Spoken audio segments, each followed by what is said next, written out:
All right, welcome back to Protect the Pile, the no-nonsense investment show where we cut through the market noise with a panel of seasoned practitioners, play the game every day. We'll dissect the current landscape, debate some opportunities and risks, and help you navigate the markets using Hedgeye's risk framework and all the combined real-world experience of the panel here, all focused on one goal: protecting and growing your pile. I am Patrick Kent, or RPK, of Hedgeye Asset Management, and with me is Sam Rahman and David Salem and John McNamara, all portfolio managers and colleagues at Hedgeye Asset Management. How are you guys doing? Morning. Morning. Excellent. Very well, RPK. Thanks for doing this. Yeah, this is our our holiday episode. I didn't wear my my Santa hat. I had promised that and then I bailed. Next year, if we're doing this around this time, I'll get some kind of horrendous Christmas sweater or something to wear for this, but Please do. alas. Yeah. No decorations on the for this today. Anyway, all right, to level set all of this. It is December 19th. Right now, S&P is at roughly 6,800. I thought it'd be a good idea to at least put that stuff out there so if people are listening to these later, they get a sense of where we were at in time and space while we were talking about some of this. Maybe just to opening, bring us up to speed, get some just to level set a little bit. Well, if you've been kind of following the story of the markets the last, decade, it's been all about the top large cap American stocks, and those have been the only game in town with concentrations only gotten bigger. And I feel like December's setting up to be a little bit of a plot twist here. I mean, small and mid caps have been outperforming large caps this month, or at least month to date, in the US, and the Nasdaq has actually been the worst performing, and underperforming basically across the cap spectrum relative to that. So for those who have been waiting for maybe small caps to outperform, we're saying there's a chance. It's been happening a little bit. There's been a little bit of a broadening, and we'll maybe talk about some of that later. Um, Maybe just to frame up a few other things, volatility remains pretty well contained right now. I think it's sitting comfortably in the investable bucket after bouncing up a little bit toward the limits over the last couple of weeks. Liquidity conditions generally remain accommodative. Sentiment, I'd call it kind of neutral. We've got like put call ratio, bull bear index, all these kind of just sort of registering right around sort of middling levels. So nobody's really euphoric. No one's panicking, at least right now. Uh, Commodities have been an interesting place. Precious metals up, industrial metals up, but we've had the soft commodities and oil obviously quite a bit weaker. And Bitcoin, Ethereum continue to try to find, I guess, maybe try to find a bottom. Though they're down, looking at it quarter to date, they're down like 23%, 30%, respectively, Bitcoin to Ethereum. So maybe there's some signs of a bottom there. But most intriguingly, I thought international markets, that's all very US centric, but the international markets have been beating the US basically month to date and year to date. Europe is outperforming pretty well this month, though Japan, I think, has probably been a little bit weaker there, and we're going to talk about that. So it's interesting. It could be a market that's rotating a little bit, diversifying a bit, and kind of moving in some new directions. So we'll get to kind of some of the topics around that. But maybe I'll just kick it off to the rest of the crew to, I don't know, speak your mind. Tell me if there's anything, respond to any of that, or some opening thoughts on what's going on.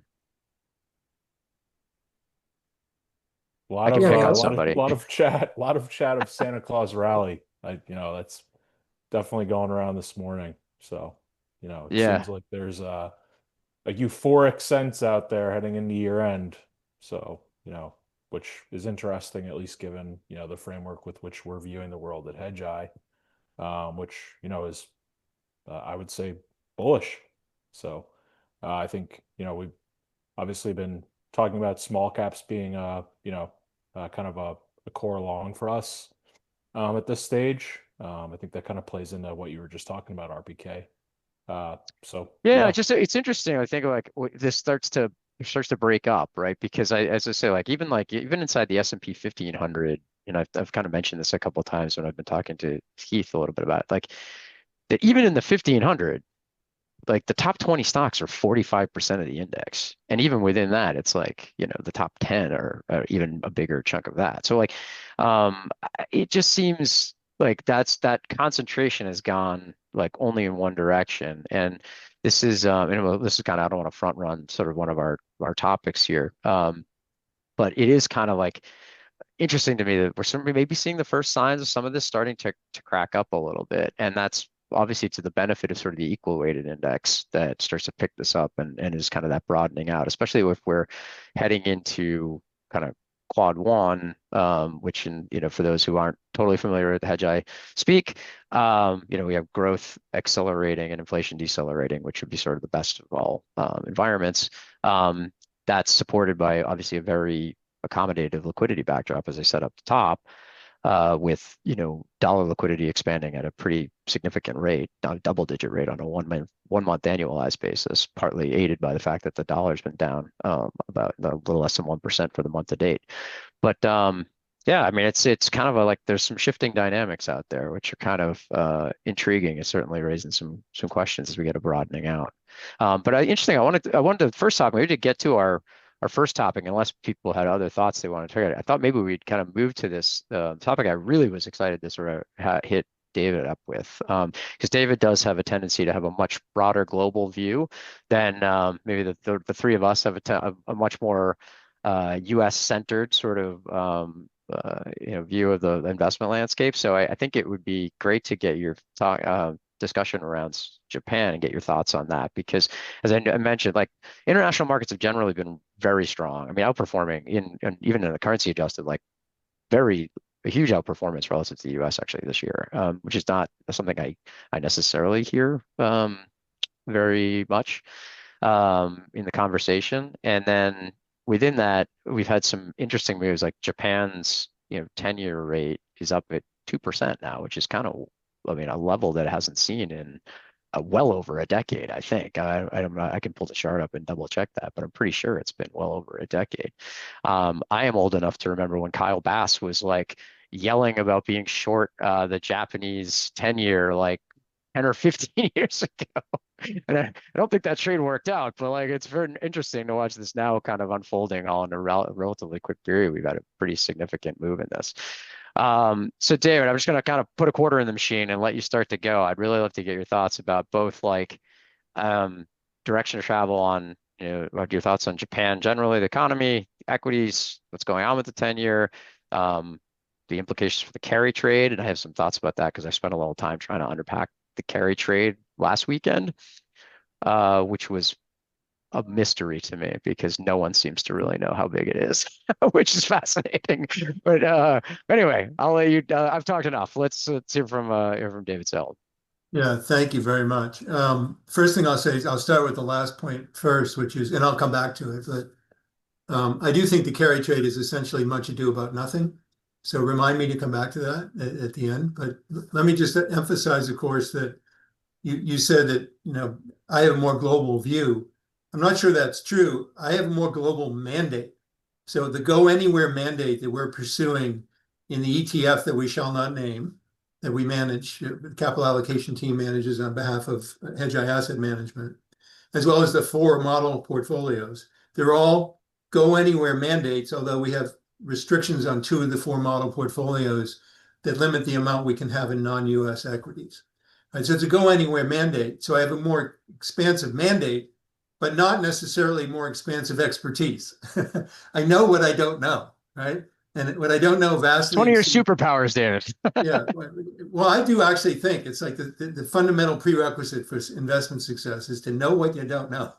Right. Okay. More than anything else. A close second is the capacity, the ability and willingness to change your mind when incoming data arrive that contravene what you had earlier supposed. And maybe I'll flag that in this brief sort of answer to your question about Japan. Yeah. On the carry trade, though, just before I forget, because I'm often asked, like, how worried are you that the carry trade is going to reverse and what would be its implications? And I'm fond of recalling, I think it's apocryphal, probably never actually happened, when a reporter asked Mahatma Gandhi when he was running India, sir, Mr. Gandhi, what do you think of Western civilization? And he purportedly said, I think it would be a good idea, which is, of course, an implicit, if not explicit, criticism of Western civilization. So what do I think of the carry trade? I think it would be a good idea if it did indeed reverse. And I mean this by almost every metric that I think is germane to medium and long-term investing, not to super short-term like trade duration, next 3 weeks, next 4 weeks. But there are some really important reasons for that. So I actually think medium and long-term, Japan, and in turn, all of its allies, economic and especially geopolitical or military, will benefit a lot from not just a normalization of rates in Japan. We saw a little bit of an effort overnight to do that, right? They tweaked the policy rate up another 25 bips.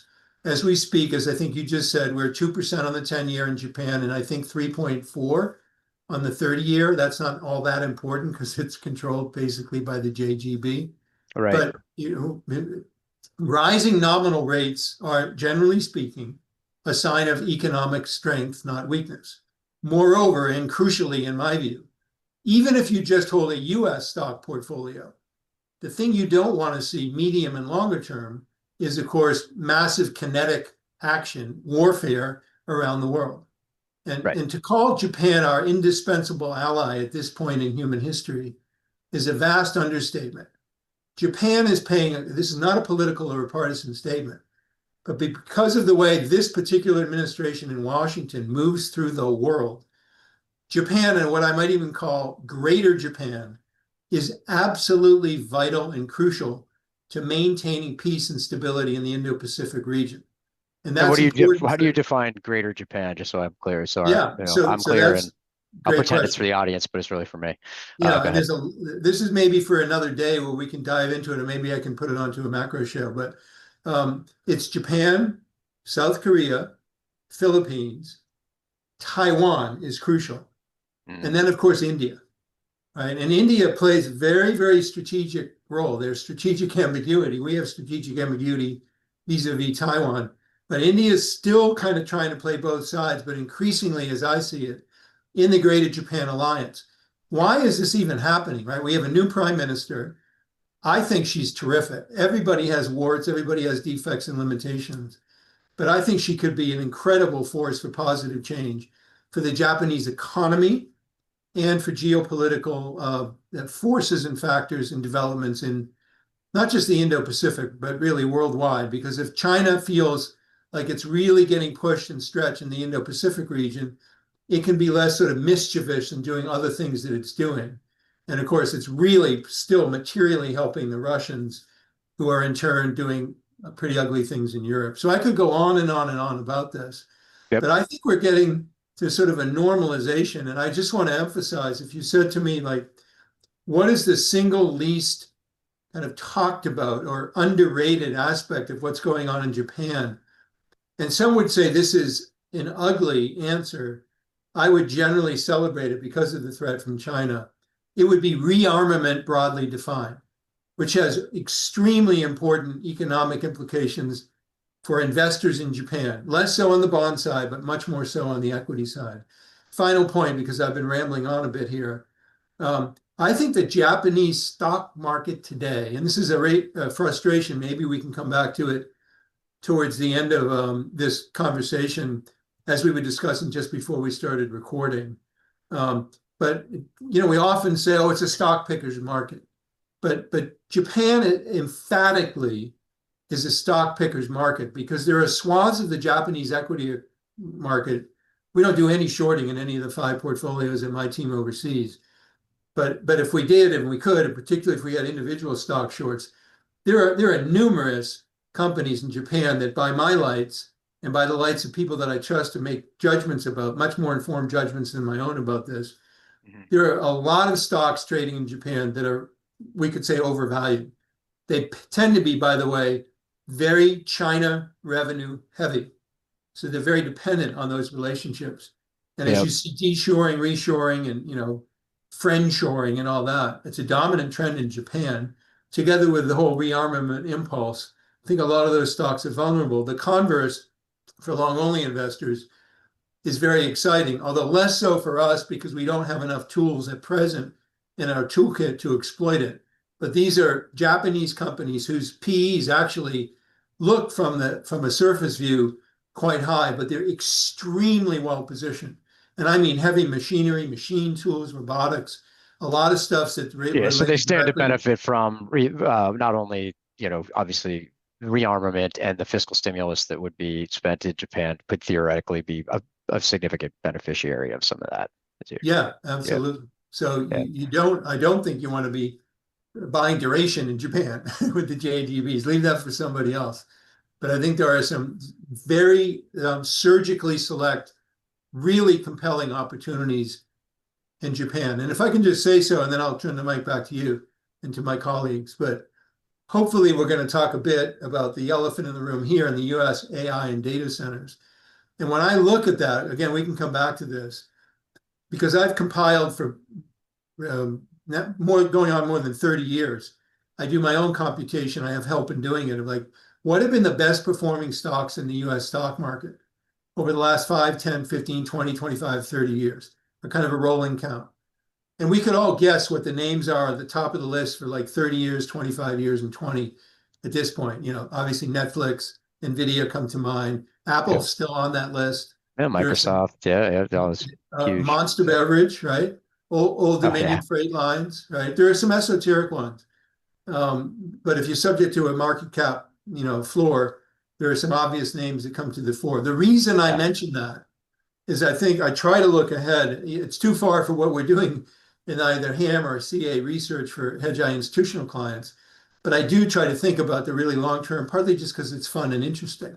I think it makes us all a better investor. Like what companies that are now publicly traded and available for investment might plausibly be candidates to be on that list if we look back at the year 2025 from the year 2045 or 2050.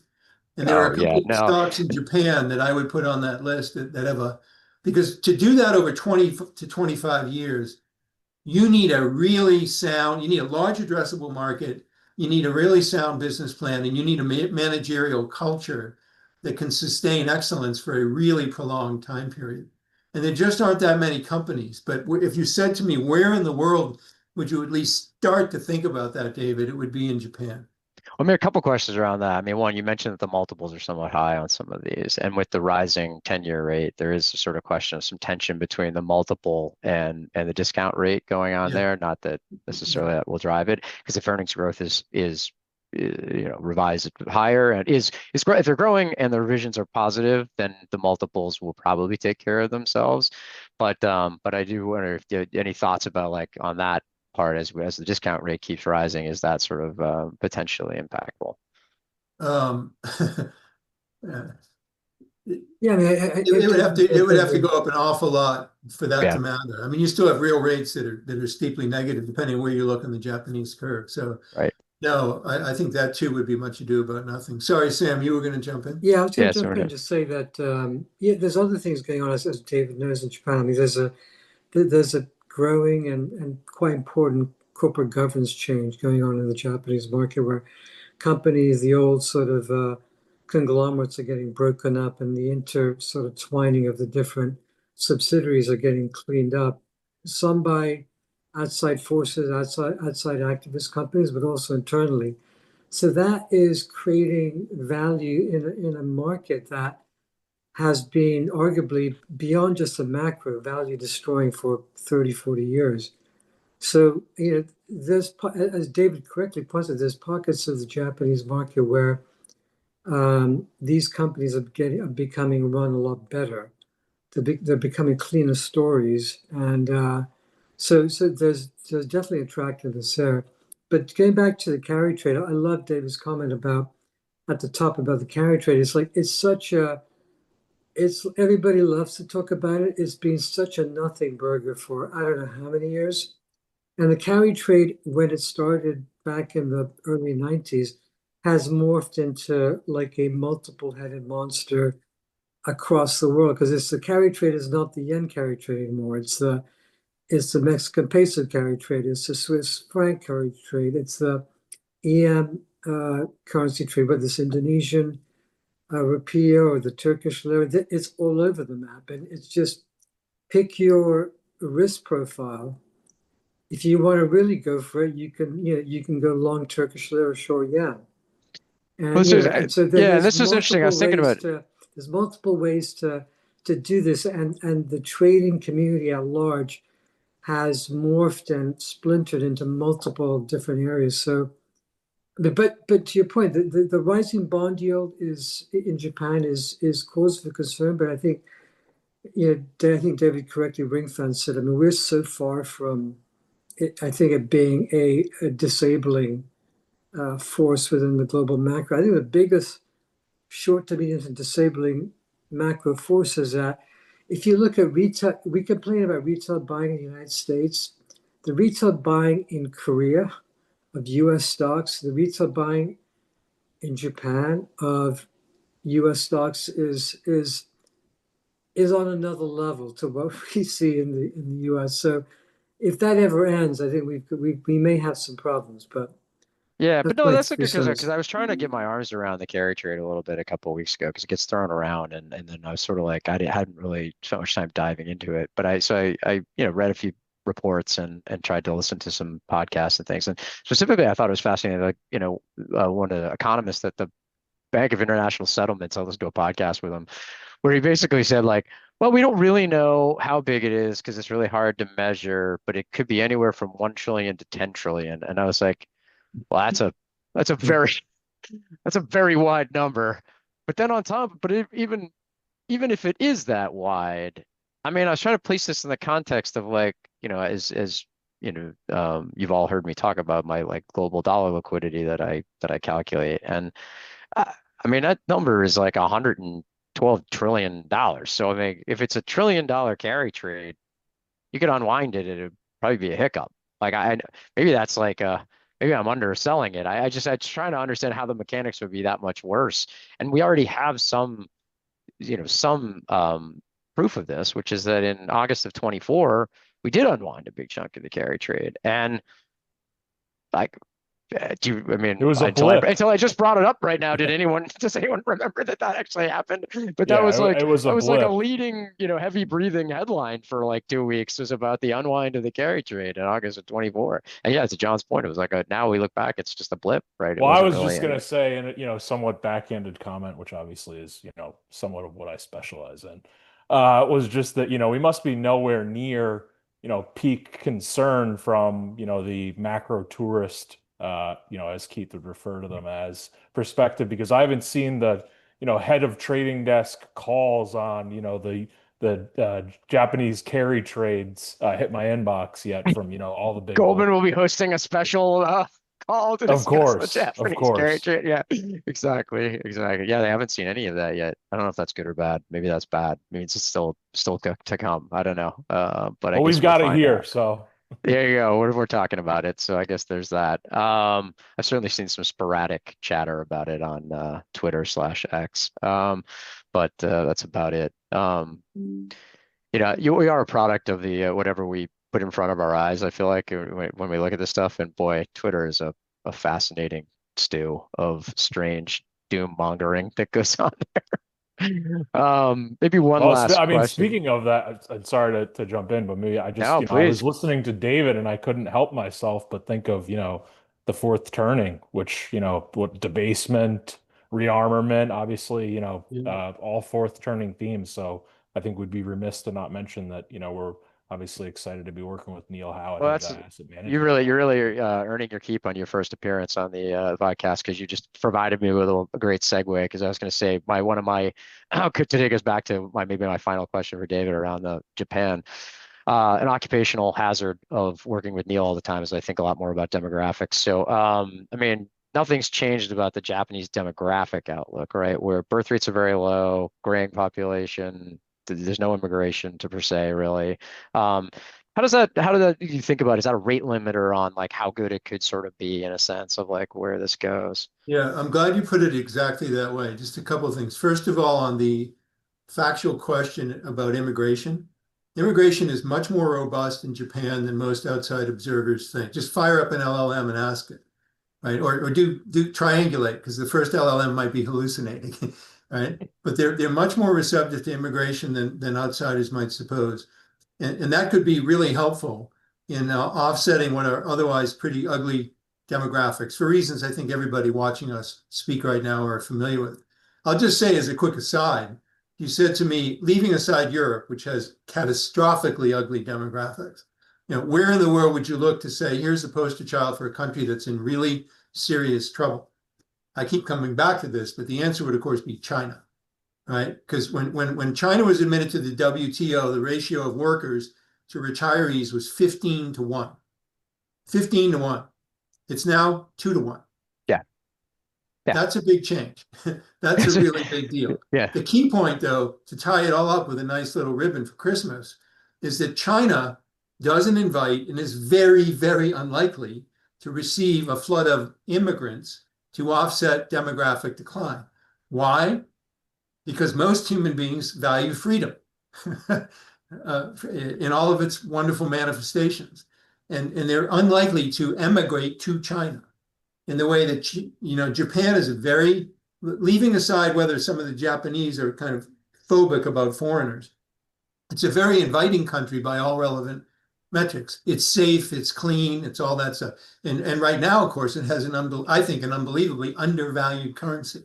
So the cost of either being temporarily or permanently in Japan are very, very attractive. I'll leave it right there, but I don't think that's at all a concern. Actually, let me cite one more stat that I got in my brain more than a year ago and I've never let go of, which is if you take all listed companies in Japan in the aggregate and properly weight them by market cap and go back 30 years, so we're going back to 1995, and say what was annualized average top line growth of listed companies in Japan over the last 30 years. Does anyone want to hazard a guess what it was? 0. I mean, I guess that would make sense, right? I mean, 0. yeah. Same universe of companies, profit growth, EPS. 0 revenue growth. What was the profit growth? 11x. Not 11%, 11x. Right? That's pretty good management. So the point would be that was done in the face of, I wouldn't call them extra ugly, but certainly not inviting demographics. Yeah. And in fact, they've honed the skills needed to generate adequate return on invested capital, even if there's no top line growth. Yeah. No, that's a good point. I mean, I think it does bode well. Come back to the China point too. I actually was thinking that I read this book years ago on what I think he called balance sheet recessions, which he sort of used Japan as an example of this from the overbuilding. And the other things is Richard Koo. You probably have heard of him or read of him. Yeah. And I can't help thinking that, he could almost write a follow-up to that book talking about where China is today, because that is kind of the problem. Not that we'll come back to China on another episode and get into it, but I do think that there's been a lot of people waiting for this sort of spectacular blow up of all this overbuilding in China. And I mean, God, I've been listening to people tell that story for well over a decade, right? That any minute now, this is all going to somehow Is this be a when house Kyle of Bass cards. gets his second call out on this, this podcast? Yeah, I mean, boy, he has a lot of money for being spectacularly wrong on a lot of big calls, right? Somehow it seems to have worked out, and I've always thought is it, it doesn't have to end in it doesn't have to burn out. It can just fade away, right? Your growth just starts to be diminished, and you just can't really grow things that quickly. I mean, you get the demographic problem, and they love to talk about rebalancing the economy, but then there's all of the savings is tied up for the most part in the housing space, which is no real secondary market. There's no real the prices are falling, so there's no real easy way to rebalance that economy, and so it's just going to continue to be something where I think they'll struggle to get there. We'll come back to that. Maybe we should do that on another episode. China is that they spend years studying the debt, implosion in Japan to make sure they never did it again. The irony is that they're doing exactly what Japan is doing, which is basically they did not let the financial system clear. They're supporting dead banks, state banks, and real estate companies that are never going to come back. And so they're just sweeping stuff under the rug, and they're pushing things to the right. And at some point, they'll come to the realization that the only way out of this is to inflate their way out of it. That's the only solution, because what they, as much of a closed system as it is, money's leaking out of China like you won't believe. The growth in family office creations in Singapore is like 15x over the last 5 years, all coming from China. Chinese families leaving, the people that can, they're leaving with means, are leaving, and they're setting up family offices all over Asia because these guys are voting with their feet. Yeah, and that's got So, kind of to David's point too about the nobody wanting to move there with less freedom. A great proof point of that is what's happened with, I think, Hong Kong since they sort of officially, really the two systems, the whole idea artifice was kind of very blatantly deconstructed in front of all of us. And since then, there's been a lot of sort of people moving out and moving on to Singapore and other spots where there's been a relocation. But yeah. all right, maybe to keep it moving. So let's keep on track to not keep all of us on for more than an hour. Let's get to the next topic. So we brought up this idea of so I decided to go with a Christmas themed tag for this one, naughty or nice. Future profitability of data center investments. And I think that's a little bit of what the market's trying to figure out with these big companies right now, right? A lot of the negative trend in Oracle. It's the cost of its debt. What we're doing with sort of what's been happening with stocks, CoreWeave, and Nebius and these other players around the fringes here. It sort of tells you there is some question marks now about all, and I have all my thoughts on it. But I know, David, I was going to maybe come back to you again, see if you have some thoughts, and then kick it to Sam and John before I'll close Yeah, it out. the thoughts would take the form mostly of questions or maybe one question, but let me first take 60 seconds to describe sort of the framework that I use in thinking about this. And I'll broaden what you said a little bit instead of just limiting it to data centers, because it's part of a larger ecosystem. I'll sort of just call it Sure. AI industry broadly defined. To me, it has kind of four components. And I'm going to look at it from like the almost a retail user's point of view. So what do they see first and foremost? They see software. And they're aware that the software lives on the cloud. So we have software, one, and cloud, the hyperscalers, two. And then three, they know that those hyperscalers have these data center things. And so we'll call that three. That's the third part of the industry. One, AI software, two, hyperscalers, three, data centers and related infrastructure. And then four, you've got, I would just call it advanced semiconductors, right?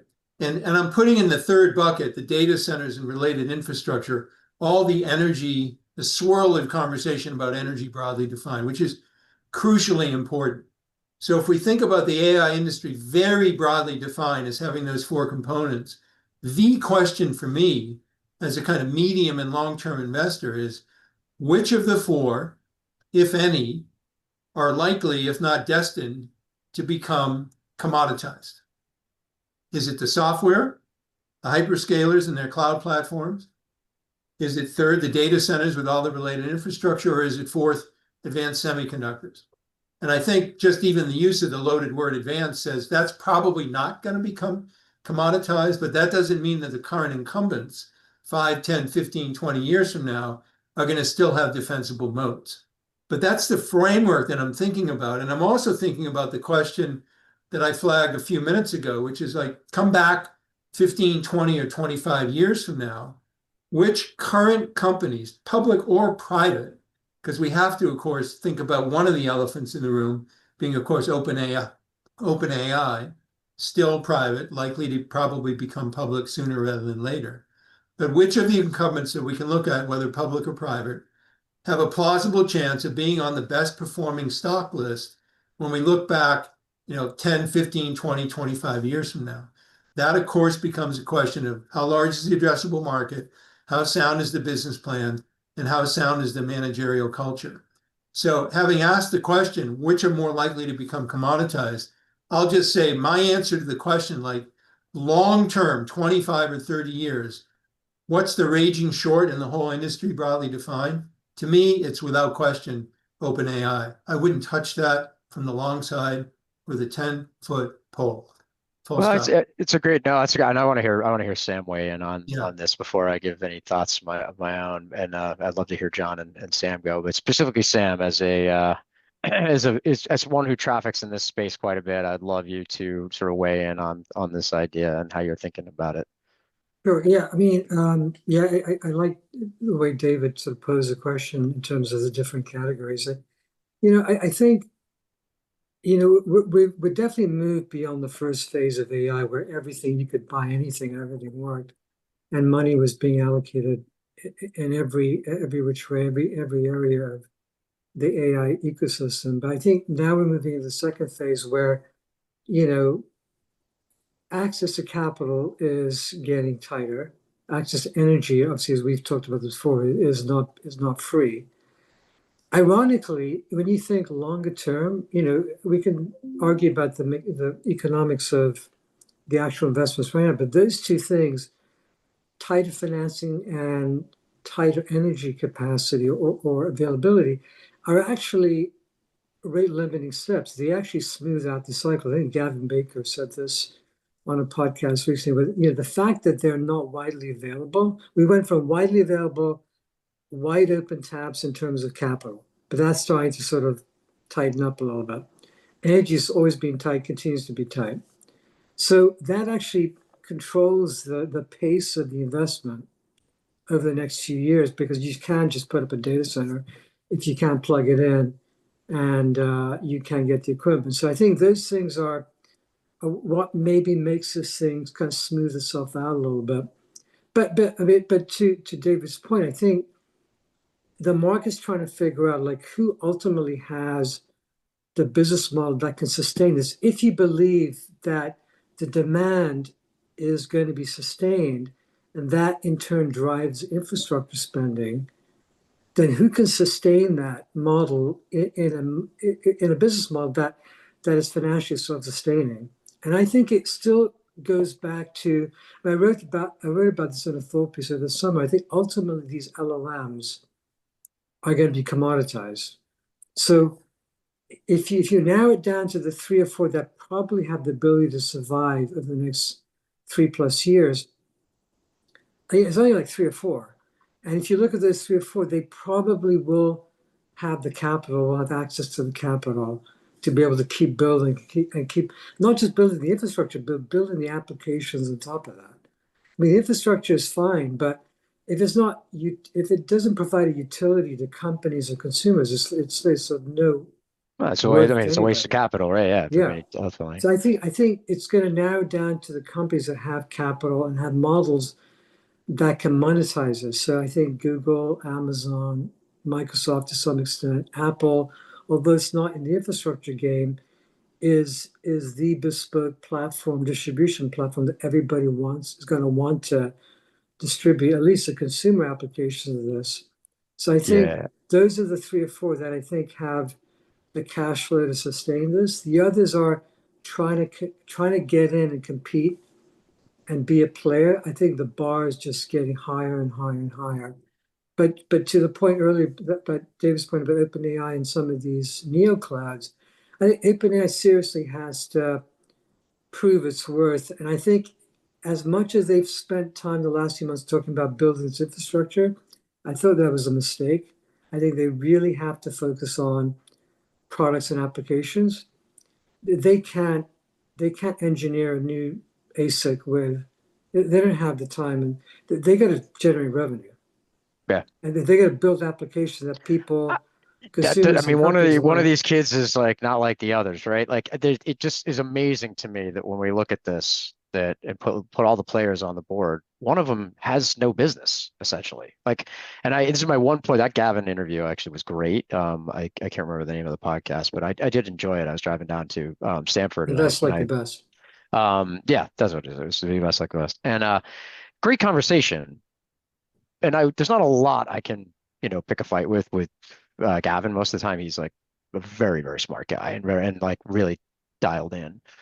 But he made this statement about like these investments are cash flowing already, and I was like, no, they're not. You're calling revenue cash flow, and that's a very strange way to frame this because of course I can get cash flow out of something if I sell it below cost. Like that's that's not proof of a concept that you've created value yet. And so like OpenAI loses 50 cents on the dollar right now. So I'm like, you haven't proven anything about your ability to actually self-finance this through a cash flowing business the way Google can, the way Microsoft can, the way like these other players actually have businesses that generate cash flow so that can support this. It seems like, trying to pull yourself off the ground, like pulling on your suspenders. Like And I e- just and don't really even understand.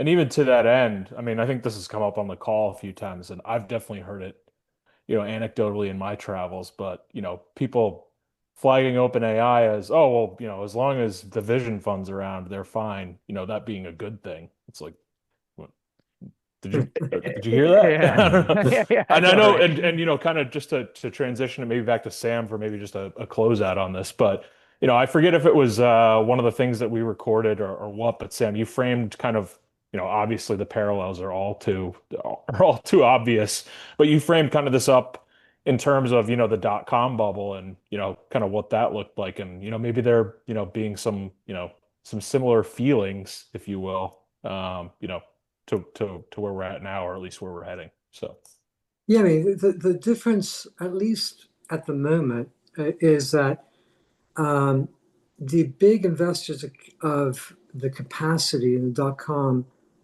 bubble, lead up to the bubble, it was IPO driven.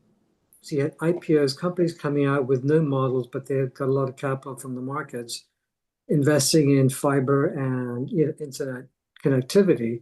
And then the other side, on the internet connectivity side, you had a bunch of CLECs that were over leveraged, building out fiber all over the country in anticipation that demand would come. And then once the house of cards started full because these companies couldn't generate revenue and cash flow, and the circle of spending stopped, then it all collapsed.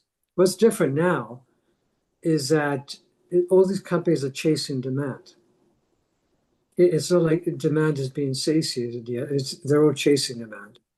So, and then as we just said, the vast majority of the big spenders are all, with the exception of maybe OpenAI, but I'll come back to that, are all generating cash flow from their other business. So you're going from very cash flow generative companies to less cash flow generative companies because they're throwing a bunch of this money into spending. So I don't think yet that this is dumb investment yet. I think on the capital question, I think this is a really good question. I'd love to get everybody's thought on it. Is that David and I, and he's talked a lot about private equity capital and the misallocation of that. The one thing I'll say is that as it relates to Oracle and OpenAI, in particular Oracle CDS, which I find amusing, and OpenAI, I am really not worried about those guys getting capital. There is so much capital in this world, and a lot of it is going to dumber investments.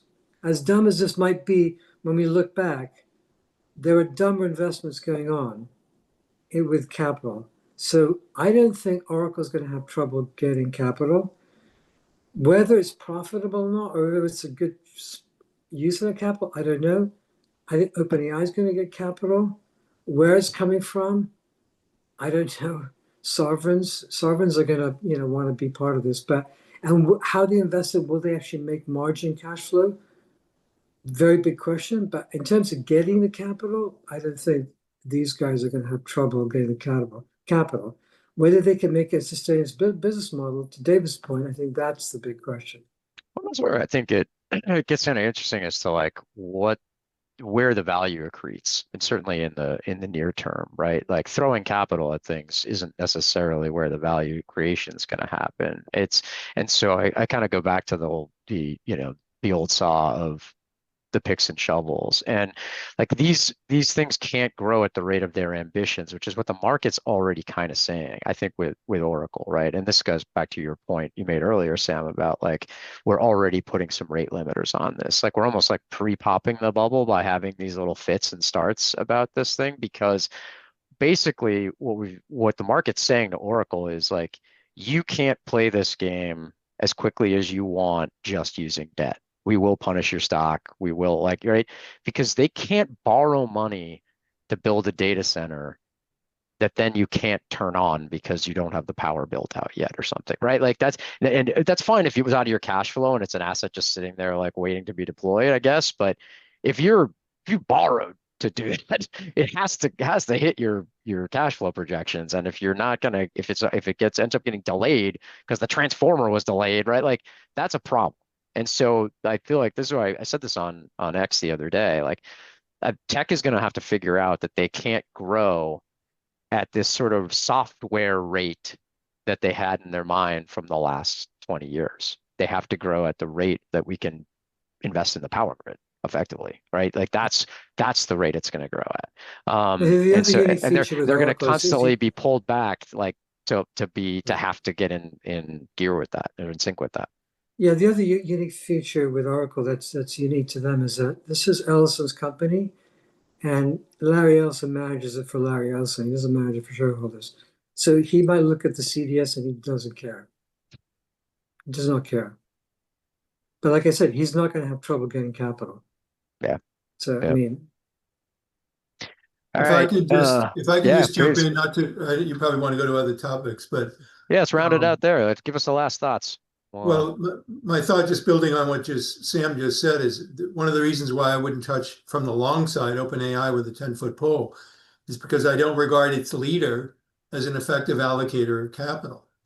He might turn out to be a legendarily successful effective allocator of capital, but I see no evidence whatsoever that he has the mindset and the temperament and the leadership skills and the capacity to magnetize, which means attract and retain talent to do what he purports to be trying to do with OpenAI. And if I want to just put a kind of a jargon expression on it, would be vertical integration, right? So when you look at the hyperscalers, which is sort of synonymous with the cloud platforms, the leaders, that's Amazon, Microsoft, Google, and of course Meta. They all seem to be one way or another, particularly with what they're doing with foundational or LLMs, right, trying to vertically integrate. And I would be the last one to say, even with respect to any of those companies, that they're incapable of doing that. But when I look at OpenAI, which also seems to be inevitably destined to try to become vertically integrated, I just don't think that it's got the leadership and the managerial culture to be, yes, Sam might be right. They may attract and absorb and deploy a lot of financial capital, but I think much of it will prove in hindsight to have been wasted. yeah, I think Yeah, I mean, David's point is very true on OpenAI. I think they would love to be vertically integrated. They just cannot be. And it's not just, I think the talent question is a huge question, David. It's a great point. It's that they don't have as much capital they can get, their focus should be on applications and product because they've lost the infrastructure vertical integration game to the three or four big players already. Anthropic is killing them in enterprise. So they're playing Yep. catch up way back on there. So the only way that they can really carve themselves out to have a niche and a big niche is applications and products because ChatGPT is a brand and is kind of synonymous now with AI. So they should focus on that. There may come a time if they survive and if they are successful, they can then vertically integrate. But right now they can't do everything. They would love to do it, they just can't do it. And your point earlier is a great point about how technology wins over various cycles and various paradigm shifts. It's two things: it's distribution and it's the application, it's the product or application. If you have those two things, you're a successful company. If you don't have one of those two things, you're not a successful company. right. Agreed. That's a good. I'm going to close it out discussion. That was a good. That's a good mic drop moment for Sam. I'm going to say that's the end of that discussion. We'll move on to the next thing. Again, in the interest of time, because I have about 5 minutes left on the clock. And because of that, I think I'll skip over sort of. I think there was some. We didn't really get a lot of audience Q&A questions. I mean, the one that came up that maybe we could touch on in 30 seconds or less was just that, positioning for quad one. I know Keith. We can talk about a high level. We can't talk specifics, but Keith talked about this ad nauseum on the macro show. Certainly, it is kind of that broadening out, small cap. I think a lot of the stuff that's out there on the signal strength is a lot of industrial, some consumer now. That's kind of flipping out. I don't know if anyone has any other quick thoughts to add to that. I'll just jump in and say that all 5 of the portfolios my team's responsible for have, and we've very recently spread our wings to those premises. And, we just hope that proves to have been a timely move. Well, we won't know until, January, February, maybe even a little bit later than that, but we're Yeah. certainly positioned that way. Unsurprisingly, of course. Yeah, I was gonna say, any Hedgeye subscribers know that this is what's already been coming out of the team. Maybe actually, But it I'd like might, to think of recording an audience that's even wider than that. yeah, Eventually, we'll hopefully have more people listening that yeah. aren't already familiar. People might say, well, David just said unsurprisingly, chuckling because he just mimics what Keith is doing. It's like, no, it's actually a completely independent process, but sort of the inner workings of the model, we call it Hubble, are derived from some of the, I call it ingenious, but some of the early inventions that Keith crafted at Hedgeye, the emphasis on quad, but most especially the vol sensitive emphasis on what we call signals. Yeah. And those are causing those kinds of holdings, the broadening of a US equity market, a lot of international holdings where we truly have a go anywhere mandate, which we have in 2 of our model portfolios and in a certain ETF. So that's the sense in which I meant it's unsurprising. But back to you, Patrick. No, that's good. John or Sam, you got anything you want to add to that quick before we keep moving? No? Onward and upward. All right, let's get going then. All right, we'll just close it out on a couple of fun quick things. I often hit some of my standing silly categories like shiny objects, anything that caught your attention, news, interesting, but maybe it's something that's not being talked about. Kind of, what did you jot down in your notebook that's maybe not on the mainstream media but is capturing your attention? I don't know. Anyone have some? I just thought, interesting, not necessarily actionable. I mean, I think Keith talks about this a lot as, these big options expirations and volume days. So, obviously today I think is on pace to be the highest trading volume session of all time for US stocks, obviously, between the 7.1 trillion, according to Goldman at least, and, notional options expiration, along with, some index rebalancing and other catalysts, has this set up to be the largest volume day of all time. I'm sure, only to be, shortly hereafter, eclipsed by, the next largest options expiration and volume day of all time. But, just interesting. And obviously, again, Tier 1 Alpha obviously does a great job of flagging this, and Keith talks about it all the time. Not necessarily, bullish or bearish, at the surface level, but obviously just being aware of, where those large, pockets of open interest live, and, how market makers are positioned from a gamma perspective can obviously be helpful. Obviously, on a shorter term basis, I know David's done some work on trying to, utilize some of that on a longer term basis, but, certainly can, have some explanation around, why things moved to where they did, and, potentially once you're through the expiration, why they're moving back to where they maybe were. Yeah, it creates some strange air pockets, right? Right. So, like things may move. Yeah, unsecured items may move around the cabin. Kind of. I think. Yep. Yeah. Can I jump in, RPK, to just Yeah, say, please. I've been struck by the relative paucity of attention being paid. I wouldn't expect it in the mainstream media, but in specialized media, to what I regard as a pretty signal event. I think we've talked about it at some point on Hedgeye Media, but probably not in the context of protect the pile. And that's CalPER's recent decision. It has a new leader, Steve Gilmore. He came up Yeah. from down under. And he changed the approach from what's called SAA, or strategic asset allocation, to what's called TPA, or total portfolio approach. And I think, just to tie it in with what we talked about with Japan earlier on, right? The single largest pool of pension capital in the world is Japan's GPIF. It's 1.7 trillion. It has a tiny investment staff and has annualized all-in expenses of about 3 bips a year, right? And it's because it has an SAA approach. It's 25% Japanese equities, 25% non-Japan, and then the bond portion of the portfolio, which is also 50% of the total, is 25% domestic and 25% non-JGBs. Okay, that's it. That's classic SAA. You got your norms, you rebalance whenever you need to. The returns have actually been quite good, in part because the all-in expense ratio is 3 bips. My estimate, CalPERS is 550 billion, which Stephen has now taken over. And he said, out with the SAA, we want to have a TPA, which all else equal, I think is a good idea. I would estimate that CalPERS ongoing annualized expenses are somewhere between 50 and 100x what JPIF is incurring in Japan. And so the big open question is a question, not an answer, is what's he going to do?